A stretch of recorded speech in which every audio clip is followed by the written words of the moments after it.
Boa noite, irmãos. Eu vou tirar esse microfone que não funcionou, tá? Eu uso só esse. Agora sim.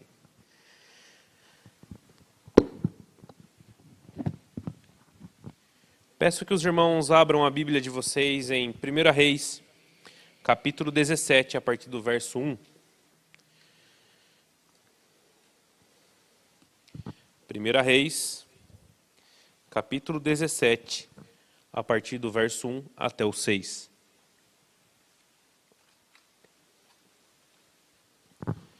Assim diz a palavra do Senhor. Ora, Elias de Tisbe, em Gileade, disse a Acabe: Juro pelo nome do Senhor, o Deus de Israel, a quem eu sirvo, que não cairá orvalho nem chuva nos anos seguintes, exceto mediante a minha palavra. Depois disso, a palavra do Senhor veio a Elias: Saia daqui, vá para o leste e esconda-se perto do riacho de Querite, a leste do Jordão. Você beberá do riacho e dei ordens aos corvos para o alimentarem lá. Ele fez o que o Senhor lhe tinha dito, foi para o riacho de Querite, a leste do Jordão, e ficou lá. Os corvos lhe traziam pão e carne de manhã e de tarde, e ele bebia a água do riacho. Vamos orar? Senhor, nós te agradecemos, Pai. Muito obrigado, Pai, porque hoje nós estamos aqui para ouvir da Tua palavra, para louvar o Teu nome. Obrigado porque nós temos essa liberdade ainda no Brasil, Pai. Hoje na cidade tivemos um movimento cristão e creio que ninguém foi impedido de ir até lá, porque ainda temos essa liberdade. Em breve sabemos que talvez não teremos mais essa liberdade, mas que nós possamos guardar a Tua palavra no nosso coração. E aonde quer que nós estivermos, Pai, que nós possamos estar com a nossa fé pautadas no Senhor, independente da situação. E que o Senhor possa estar abençoando a nossa terra, o Brasil, essa nação. Que o Senhor possa estar avivando, Pai, esse país tão sofrido, que precisa das Tuas misericórdias. Me usa, Pai, nesse momento como uma ferramenta para a edificação da Tua igreja. É isso que eu te peço e eu te agradeço, em nome de Jesus. Amém.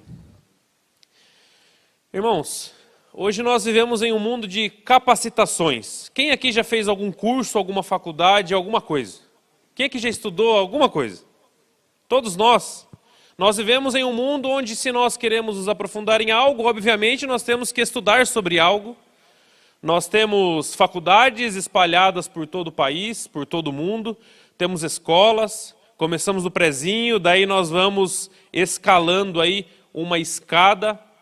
Nós temos a graduação, temos pós-graduação, temos mestrado, doutorado, enfim. Nós sabemos que isso é excelente, isso é muito bom. Mas hoje eu gostaria de falar de uma escola um pouco diferente dessas. Uma escola que você não se matricula voluntariamente. Uma escola que te ensina uma lição que essas outras escolas não podem te ensinar. Independente do curso e da área de atuação que você queira estar cursando. Apenas essa escola, que é a escola de Deus, nos ensina como nós temos que viver confiando nele.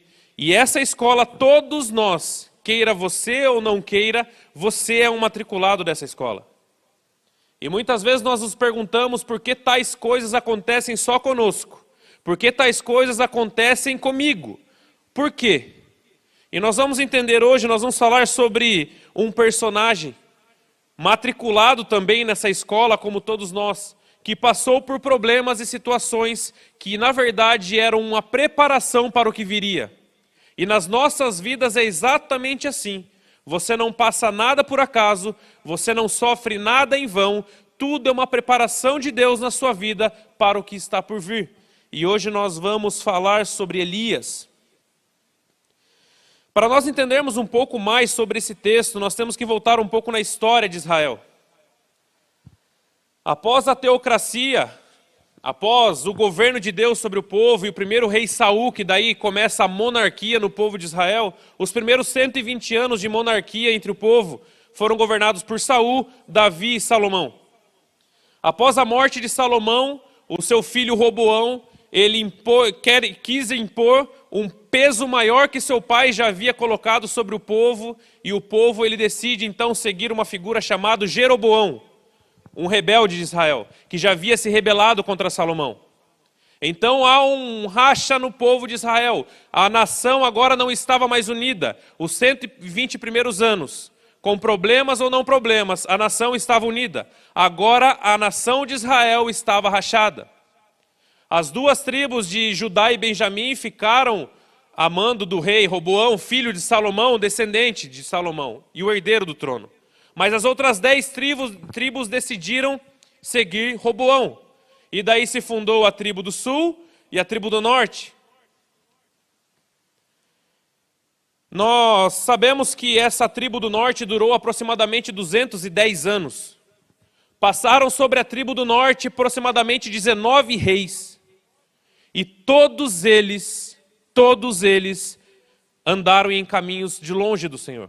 Todos eles foram idólatras, rebeldes, corruptos e que não ouviam a palavra do Senhor. Todos eles levavam a nação para o buraco. Os 19 reis que reinaram sobre o reino do norte realmente não foram um exemplo de rei. Até que então surge um rei chamado Acabe, que é o rei que governa na história onde nós lemos. Ele tem o título de pior rei da história de Israel. E não diferente de todos os outros, ele também viveu longe dos caminhos do Senhor. Acabe se casou com uma mulher que nós, pelo menos da que nós temos registro, é uma das piores mulheres que já existiu. Acabe casou com uma feiticeira, Acabe casou com uma idólatra, Acabe casou com uma mandona, Acabe casou com uma das piores mulheres que a Bíblia nos relata, chamada Jezabel. Tem uma frase que eu ouvi que diz que quem sentava no trono era Acabe, mas quem reinava era Jezabel, que fazia do seu marido rei um fantoche em suas mãos. Além de tudo isso, ela impôs ao povo os seus deuses. Ela trouxe para Israel os deuses Baal e Azerá. Ergueu postes e monumentos em favor desses deuses, para a adoração desses deuses. Trouxe profetas desses dois deuses para Israel. Estava estabelecendo a cultura idólatra no povo de Deus. Era uma mulher que estava ajudando a arruinar o povo de Israel. Além de tudo, ela exterminou os profetas do Senhor. Ela era uma perseguidora e exterminou os profetas do Deus vivo.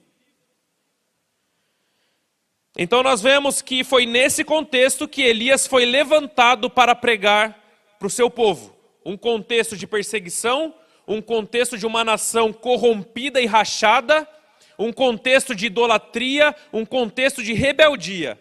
Foi exatamente esse o contexto que Deus levanta Elias para pregar. No primeiro versículo, gostaria que os irmãos lessem comigo novamente.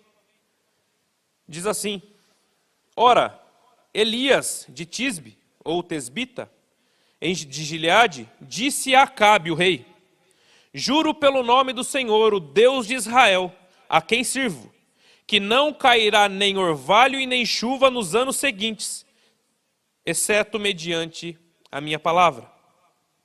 A Bíblia diz que Elias era de Tisbe.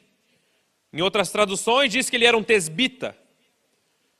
Tisbe ficava na região de Gileade, escondida nas montanhas, distante. Não tinha nada aparentemente de bom que viesse de Tisbe. Não era uma cidade conhecida. Elias não tinha descendência real, descendência nobre. Elias vinha de uma família simples e pouco era conhecido em seu país, até então. Elias não veio num berço de ouro, Elias não veio da descendência de Davi. Elias não tinha nenhum status no meio do seu país e Deus levanta o simples Elias para pregar no meio de um povo corrompido. Isso nos mostra que Deus ele não precisa de figurões. Deus ele não precisa de estrelas. Deus ele não precisa de pop stars para fazer a sua obra. Deus ele pouco se importa se você é famoso ou você não é famoso. Deus pouco importa se você recebe um alto salário ou você não recebe salário nenhum. Deus está se importando com o seu coração e o seu comprometimento diante dele.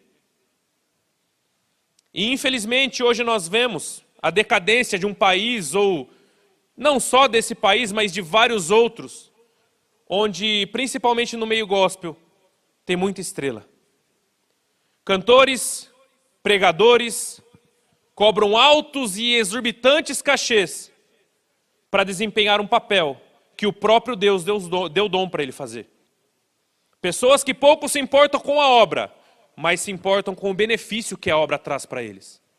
Hoje nós vivemos na época das estrelas. Vivemos na época dos famosos, que mais importa quantos likes você tem na internet do que qual é o seu compromisso com Deus. Que importa quanto é você conhecido aí fora do que qual é a devocional, se você faz todo dia a sua devocional, se você lê sua Bíblia todo dia. Vemos um mundo que olha muito para o exterior, mas não se preocupa nem um pouco com o interior, com a santificação dia após dia. E esse texto nos mostra que Deus ele não precisa de famosos e figurões. Deus ele precisa de pessoas compromissadas com a palavra dele. E este era Elias. Além de tudo, a mensagem de Elias era dura. Elias até então não tinha aparecido na história. E a Bíblia diz que Elias de Tisbe chega até o palácio do rei Acabe, o pior rei da história de Israel, casada com uma mulher insana, e diz, olha, não vai cair orvalho e nem chuva até segundo a minha palavra. Foi essa a mensagem que Elias pregou no palácio do rei. O povo estava corrompido a Baal, o povo já havia se dobrado a Baal. Todos aqui sabem da história de Elias no Monte Carmelo, que depois nós vamos falar. Mas é muito interessante que Deus manda Elias dizer que não cairia orvalho nem chuva durante algum tempo, até a segunda ordem de Deus. Baal ele era considerado o Deus da prosperidade. E geralmente o povo ofertava a Baal a chuva, a colheita e as crias do gado era dedicada a Baal, que era o Deus da prosperidade. Então se chovia e tinha uma boa colheita, era porque Baal abençoou a nação. Se a cria do gado saía com perfeição, era por causa de Baal. O povo estava dobrado a Baal. E Deus com essa notícia está dizendo, olha, não é Baal que faz cair a chuva do céu, sou eu. Até a segunda ordem não choverá mais sobre a nação de Israel. Não é Baal o Deus verdadeiro, é o Deus dos céus que criou a chuva, que criou a terra. Deus então ele estava nesse momento colocando Baal em descrédito diante da nação. Pois como havia muitos seguidores e profetas de Baal, como eles deveriam ter pensado? Que servia o Deus da prosperidade e a terra estava em miséria e seca.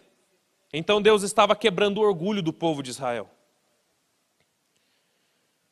O segundo ponto, eu gostaria que os irmãos lessem comigo a partir do versículo 2.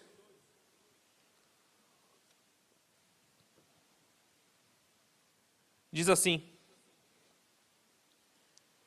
Depois disso a palavra do Senhor veio a Elias. Saia daqui e vá para o leste e esconda-se perto do riacho de Querite, a leste do Jordão. Você beberá do riacho, e dei ordens aos corvos para o alimentarem lá. Ele fez o que o Senhor lhe tinha dito. Foi para o riacho de Querite, a leste do Jordão, e ficou lá. Os corvos lhe traziam pão e carne de manhã e de tarde, e ele bebia água do riacho. O texto ele não diz o que Acabe disse para Elias depois que Elias pregou seca no país. O texto não nos conta qual foi a reação do rei. Se o rei tentou matar Elias, se o rei mandou perseguir Elias, que provavelmente foi esse o contexto. Só sei que no versículo 2 há uma transição onde Deus diz, vá e se esconda, fuja para perto do riacho de Querite. Lá você beberá da água do riacho e eu mandarei corvos sustentarem você, Elias. O texto também não diz quanto tempo Elias ficou escondido lá. Mas pelo contexto não foram poucos dias que Elias ficou lá, porque a Bíblia diz no versículo 7, lá embaixo, que o riacho secou. Elias bebia daquele riacho e passou o tempo com a seca que já havia sido anunciada, que o riacho ele secou. Algum tempo depois o riacho secou-se por falta de chuva. Então não foram poucos dias que Elias ficou escondido. Elias ficou algum tempo que nós não sabemos qual é, mas não foram poucos dias. Deus estava trabalhando na vida de Elias para depois trabalhar através de Elias. E é isso que Deus faz conosco. Muitas vezes nós temos que ir para o deserto, perto do riacho, ficar escondido, longe de qualquer outra situação. Creio que Elias, toda noite, ele pensava, será que amanhã não vão entrar aqui e não vão me encontrar e não vão me matar? Creio que Elias, toda noite, ele pensava, será que esse corvo que veio hoje, ele vai voltar amanhã? Sabe que Deus estava tratando com Elias? Deus estava mostrando que quem é o nosso refúgio e a nossa fortaleza é Deus. Que quem nos sustenta é Deus. Irmãos, vocês sabem que os corvos são animais oportunistas e carniceiros, que comem quase qualquer coisa. Qualquer coisa que eles encontram com facilidade, eles comem. E Deus, por um milagre, mandava corvos levarem pão e carne para Elias, porque Ele é o nosso provedor. Deus muitas vezes usa de meios improváveis para nos abençoar. Elias estava obedecendo a Deus, estava escondido porque deveria estar sendo perseguido pelo rei Acabe, pois como você entra no palácio do rei e afronta o rei dizendo que não vai chover mais sobre a nação e sai ileso? Mas Deus estava mostrando a Elias, esse momento é o momento de você ficar escondido, eu estou trabalhando através de você. Deus estava trabalhando na confiança de Elias. Quantas vezes você já desconfiou se realmente Deus vai prover ou não vai prover? Quantas vezes você, à noite, quando você para pensar e fica pensando na sua vida e começa a pensar nos desafios que estão por vir e pergunta, será que vai dar? Será que realmente Deus vai prover? Será que realmente não vai faltar nada para mim? Creio que Elias pensou também. Creio que Elias estava foragido, com medo. Creio que Elias, quando via os corvos, ficava feliz porque era o seu alimento, ele não tinha onde encontrar alimento, a terra estava em seca. Agora não me perguntem onde o corvo arrumava pão e carne, que é outro milagre. Numa terra em seca e em crise, onde que os corvos arrumavam pão e carne? Não sei. Porque Deus é o seu provedor. Muitas vezes nós colocamos no nosso emprego, nós colocamos em pessoas, nós colocamos em dinheiro a nossa esperança. Nós temos que amar mais o Deus da provisão do que as providências de Deus. Nós temos que confiar no provedor e não nas providências. E Deus muitas vezes permite que nós ficamos esquecidos. Deus permite muitas vezes que nós venhamos a ficar aflitos, achando que não vai dar. E Ele nos mostra que nós estamos totalmente na dependência de Deus. Todos os dias é assim, mas nós só se damos conta quando não tem mais recursos. Nós só nos damos conta do que está acontecendo na nossa vida quando os recursos acabam e Deus vem com a provisão. Daí nós falamos, é só por Deus realmente. Mas na verdade todos os dias são. Porque se você não tem ar nos pulmões para levantar de manhã, você não pode fazer absolutamente nada. Se você tem um emprego para ir, é porque Ele te abriu a porta. Tudo é por Deus. Tudo é por Deus. E era exatamente isso que Deus estava trabalhando na vida de Elias, porque Elias precisaria confiar em Deus de tal forma, porque haveria uma lição a enfrentar no capítulo seguinte que nós vamos ver. A escola de Deus funciona assim. Muitas vezes você não entende porque você está passando por determinadas coisas. Você não entende porque você está enfrentando determinados problemas. Você não entende porque você tem que ficar escondido numa caverna. Você não entende. Mas Deus, Ele está cuidando de você e Ele está te preparando para a fase seguinte. Porque a nossa vida ela é cheia de fases. Horas boas, horas ruins. Mas Ele te prepara para cada momento. E nós temos que agradecer pelas provações. Porque toda vez que nós somos aprovados, nós saímos mais fortes. Nós saímos com a nossa fé fortalecida em Deus. É assim a caminhada de todo cristão. Foi assim com Paulo, foi assim com Elias, foi assim com tantos outros, e não será diferente comigo e com nenhum de vocês. Agora eu gostaria de ir para o propósito a qual Deus preparou Elias. Capítulo 18, versículo 36 em diante.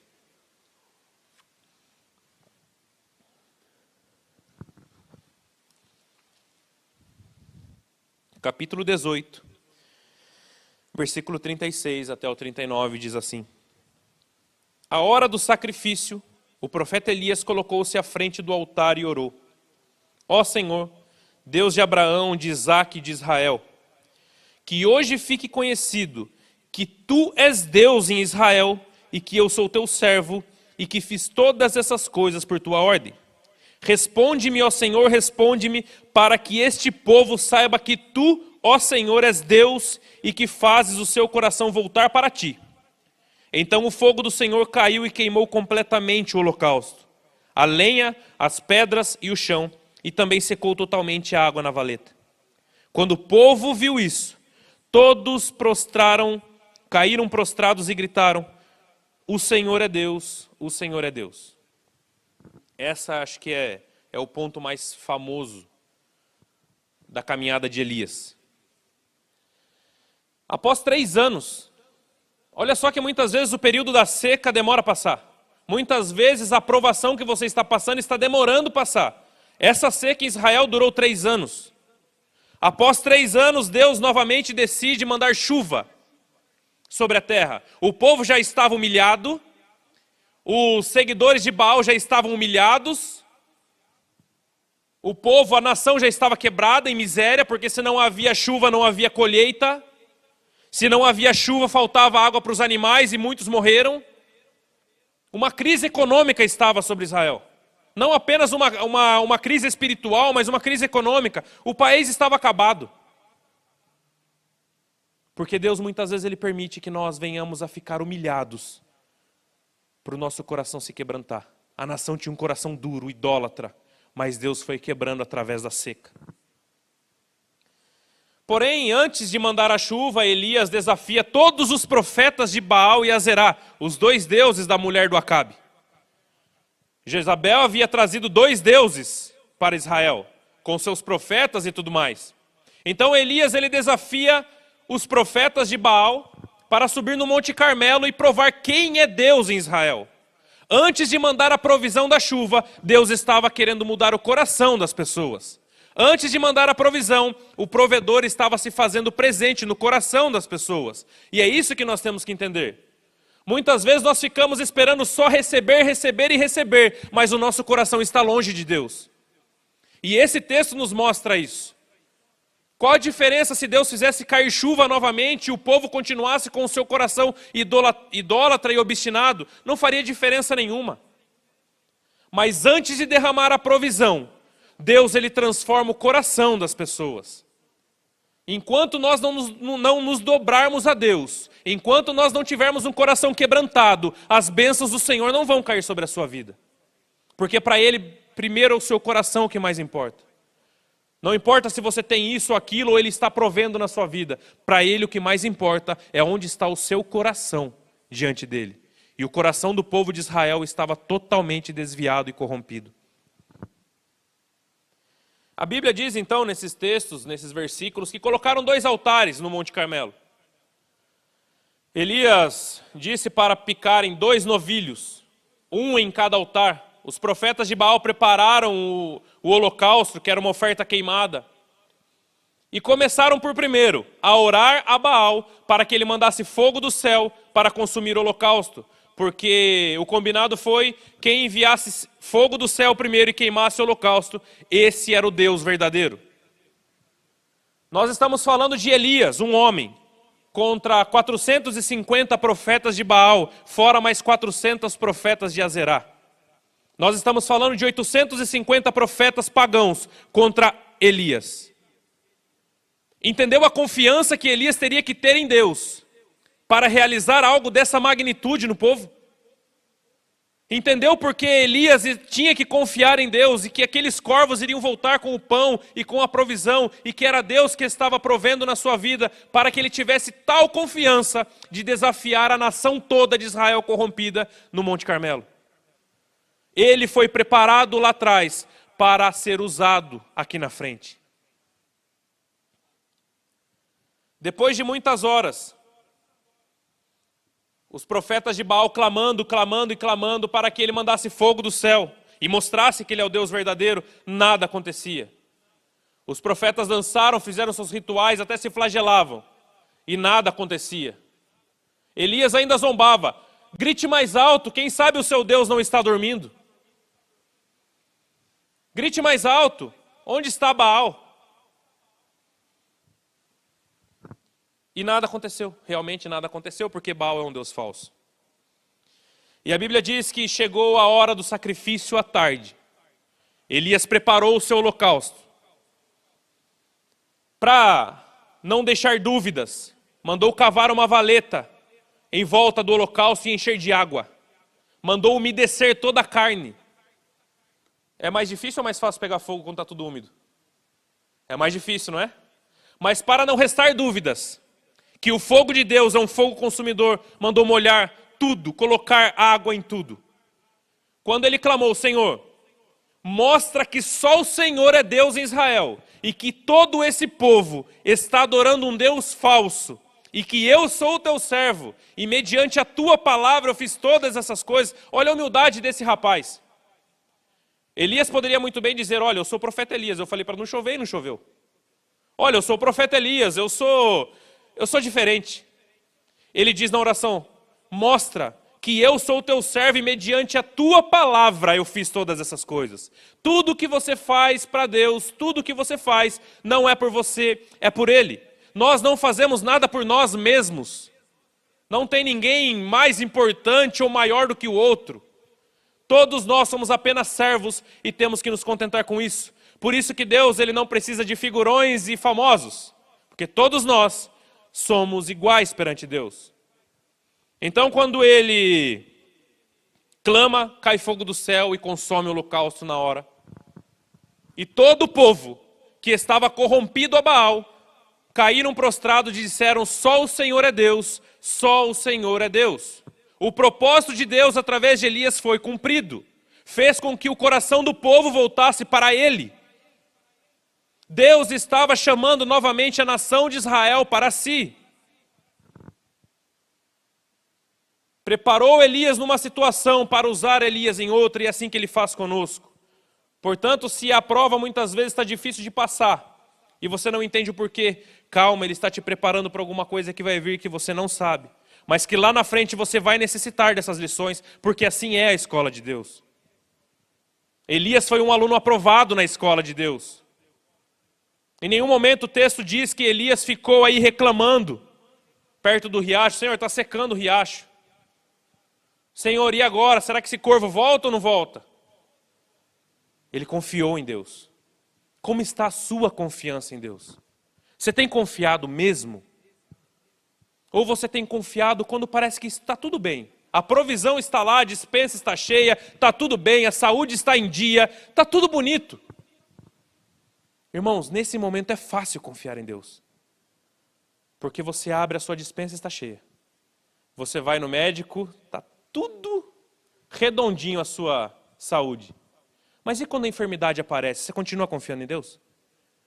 E quando algum problema financeiro, ou, enfim, qualquer problema que possa aparecer na sua vida, você continua confiando em Deus ou você é o primeiro a reclamar da situação?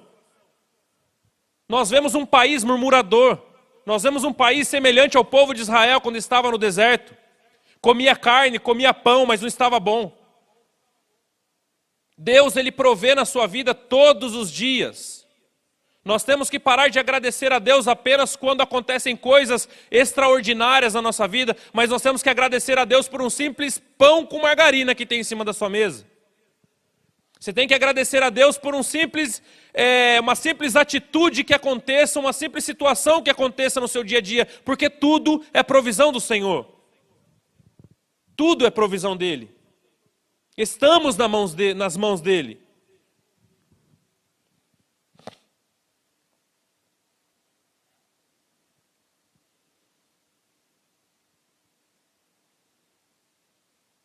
Então nós temos que confiar em Deus.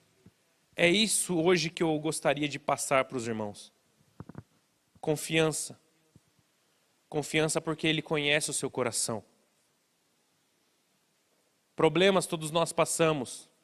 Às vezes não é legal, às vezes machuca, às vezes dói. Elias passou por isso. Mas se você coloca à disposição do Senhor a sua vida, a Bíblia diz que nós somos como ouro no fogo. Alguém aqui já viu a confecção de uma joia? Alguém aqui já viu como é feita uma aliança bonita de ouro? O ouro ele é colocado no fogo rústico, depois colocado na forja. batido, batido e batido, vai no fogo de novo. E muitas vezes a forja do Senhor nos machuca. Ele permite situações na sua e na minha vida para moldar o seu caráter. Para moldar, não para te destruir. O deserto não mata você, o deserto te ensina. Portanto, nós temos que quebrantar o nosso coração perante Deus, deixar a arrogância e a prepotência de lado e entender que nós somos servos de Deus e estamos à disposição dEle, ora chorando, ora sorrindo, mas sabendo que nós estamos no caminho dEle. Isso para nós nos basta. Paulo diz que orou a Deus para que Deus tirasse a carne, o espinho na carne que ele havia tido, e nós não sabemos de fato qual é. E ele orou a Deus para que Deus tirasse aquele tormento de sua vida, e Deus disse: Paulo, a minha graça te basta. Será que para nós a graça de Deus basta? Será que só a graça que Deus nos dá todos os dias e a graça da salvação nos basta? Como é a sua oração? Como você começa orando: Senhor, eu preciso disso, disso, disso e daquilo, e eu quero mais aquilo outro? Ou nós começamos agradecendo e reconhecendo quem Ele é e quem nós somos perante Ele? Jesus, quando deixou a oração do Pai Nosso conhecida, Jesus não estava deixando uma oração para ser repetida a todos os momentos, mas Jesus deixou princípios de como orar. Pai nosso que estás no céu, santo é o teu nome, santificado é o teu nome. Perdoa as nossas ofensas. Jesus estava dizendo: quando você orar, reconheça que Ele é santo e você é pecador. Quando você orar, reconheça que Ele é Deus e você é só um servo. O verdadeiro evangelho nunca colocou o homem no pedestal de nada. Enquanto a nossa nação não despertar para isso, nós vamos viver como Israel. A nossa seca não é de alimento, mas é uma seca espiritual. Povo obstinado, povo rebelde. E Deus, Ele quebra o nosso coração. E glórias a Deus por isso, porque senão nós não estaríamos aqui. Mas melhor de tudo, nós sabemos que Ele não solta da nossa mão nunca. Você pode chorar, pode passar por problemas, por deserto, mas Ele sempre está do seu lado, para te ajudar, para te conduzir, porque Ele disciplina aqueles a quem Ele ama. Vamos orar? Senhor, muito obrigado, Pai. Obrigado porque o Senhor nos conduz. Obrigado porque o Senhor nos deixa lições na Tua palavra e, assim como o Senhor fez na vida de Elias, o Senhor faz na nossa. O Senhor permite com que nós passamos por problemas, mas porque quer nos usar lá na frente, nós precisamos ser forjados, assim como o ouro no fogo. Obrigado por nos transformar, obrigado por mudar a nossa mente, obrigado porque ocorreu em nós a metanoia, uma transformação. A Tua palavra diz que aquele que está em Cristo, uma nova criatura é, as coisas velhas já se passaram, eis que tudo se fez novo. E as coisas se fazem novas, através do Senhor nos forjando. Muito obrigado, Pai. Obrigado muitas vezes pelas dores e pelas lágrimas. Porque cada momento que nós passamos na nossa vida não pode ser descartado. Tudo é um aprendizado para que o Senhor nos use cada vez mais. Nos usa, Pai, como Tu queres, da forma que Tu queres. E que nós possamos, Pai, em nome de Jesus, sempre agradecer e jamais murmurar, porque sabemos que o Senhor está no controle. E estamos numa escola cujo currículo muitas vezes não é agradável, mas é a maior lição que nós poderemos aprender na nossa vida. Muito obrigado por essa oportunidade. É isso que eu te peço e te agradeço em nome de Jesus. Amém.